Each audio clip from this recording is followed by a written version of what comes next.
నువ్వు బంధించబడతావు. వాడు వచ్చి మనకు ఎప్పుడప్పుడు అవిశ్వాసాన్ని నూరిపోస్తాడు. మనం చెప్తా ఉండాలి. మీకా గ్రంథం చూడండి, ఏమని చెప్తున్నాడు భక్తుడు. మీకా గ్రంథము 7వ అధ్యాయం 8వ వచనం చూడండి. నా శత్రువా, నా మీద అతిశయింపవద్దు, నేను క్రింద పడినను తిరిగి లేతును. ఆమేన్. దేవునికి స్తోత్రం కలుగును గాక.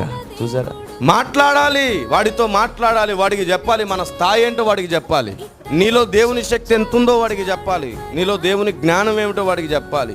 దేవునికి లోబడి వానిని ఎదిరించుడి, అప్పుడు వాడు మీ యొద్ద నుండి. మొదట దేవునికి లోబడ్డం రావాలి. లోబడాలంటే లేఖనాలను ఫస్ట్ నమ్మాలి.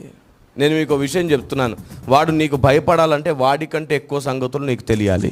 దానియేలు కంటే వాడు జ్ఞానం గలవాడని వాక్యం సెలవిస్తుంది. వాడికంటే జ్ఞానం కలిగినది నా సంఘం అని దేవుడు ఒకరోజు అనాలి. ఆ స్థాయికి రావాలి. వాడికి తెలియని విషయాలు మనకు తెలిస్తే వాడికి భయం. మరలా ఆ విషయాలను విశ్వంలో ఎప్పుడో జరిగిన గతానికి మనం ముడిపెడతాం. ఇదిగో నీవు ఆ రోజు దేవుని దగ్గర ఉన్నావు కదా,